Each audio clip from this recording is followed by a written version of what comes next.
All right, the question is, how could I go about creating snow attached to the foot? I think that's what the question was. Um, so instead of trying to have like a snow simulation, that sticks to the foot. This is a terrible snow simulation, but that sticks to the foot. Um, you know, using the stick parameter, um, you can crank it. So you can come in here into the collider tab, and its default is 0 to 1, but you can. There's no limit on this. You can push it farther. I'm not sure if that creates errors or not being super familiar with the npm solver. But I think by increasing some friction, increasing some stick, you'll probably get things sticking to the foot a little bit more. So the problem with this is very difficult to art direct. You really run into issues with, the directions. I like that, but can we, like, the overall snow looks great, but can we get just a little more of this or a little less of that? Then you have to change these settings, and you run the sim, and you get a very different result. It breaks parts that the director liked. So the key becomes, how do we do something, something that allows us to simulate, our snow as we walk through it, and then have something separate for the feet. And I know this snow sim sucks, so comment away on that, I guess. So instead of trying to simulate this, essentially what we can do is we can bring in our character. I'm generating some normals, for use later. But I freeze it in time. So if we go and look at this, here's Crag frozen in time. And then I paint an attribute on his feet. Say this is where I want the snow to generate. I'm using an attribute VOP that has some noise parameters on it to break that up a little bit. I then scatter points based on that mask, give it a density count. I then am raying those, but I'm not transforming the points. Oh, I guess I am technically transforming the points. Doesn't matter because they're already on the surface. Right? We could turn that off. It's no different. But I'm using minimum distance, and I am creating a hit prim and a hit prim UV. Then I'm using an attribute noise to create my p-scale variation. Is that there? Then these points, which if we look, they don't go anywhere. They're static.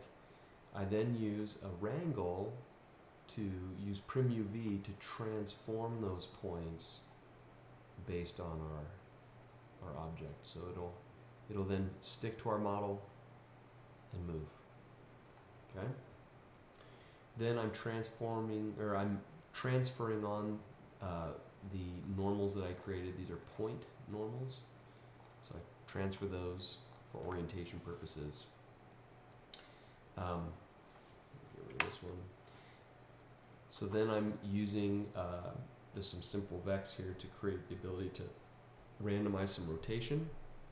So if we look at this now, I'm using point replicate to kind of take a single point and smush it out into a bigger section.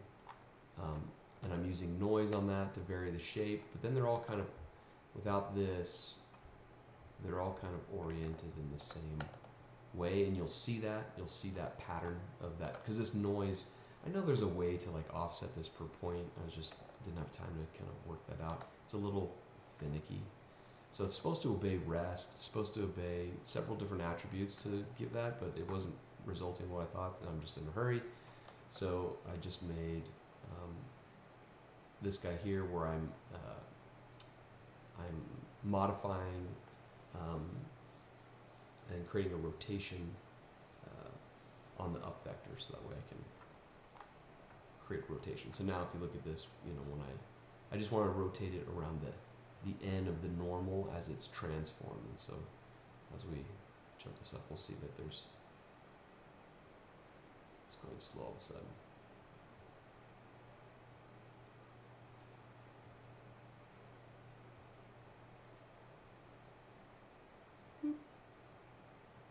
So it's giving them all a little bit of offset. Push that farther. All right. Boop. Boop. And just gives us a little more irregularity.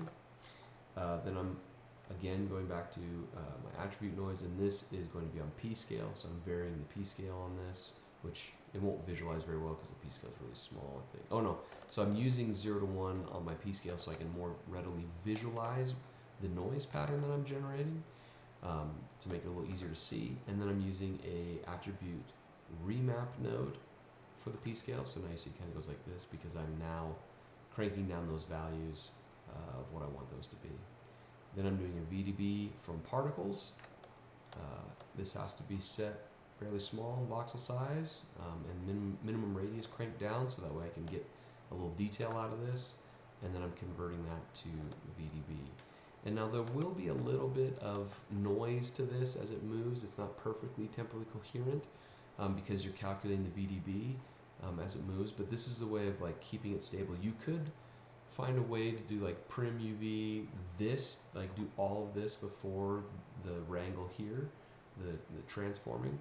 But you'd have to find a way to preserve the volume because otherwise it'll just squish everything onto the surface. It'll be like flat like paper, or like a saran wrap on the surface, and that wasn't the goal here. So, but as it walks, right, it'll stick to the foot. And it's fairly coherent. Then what I was thinking of doing is I could use this as possibly a grain source, an animated grain source maybe. If you wanted to change this to like the vellum grains or NPM, I'd have to play with that more.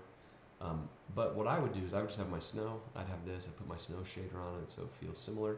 And then I would just, before I convert this into VDBs, I would just, have little chunks of snow that I emit falling off of this using either vellum or NPM to just have like a third step that then creates like dropping bits of snow that come off of this. And the reality is, unless you're like this on it, you won't be able to tell from like here, that's stuff, because that's really what most of this is, unless it's like a superhero shot. That'd work for that. So hope this helps.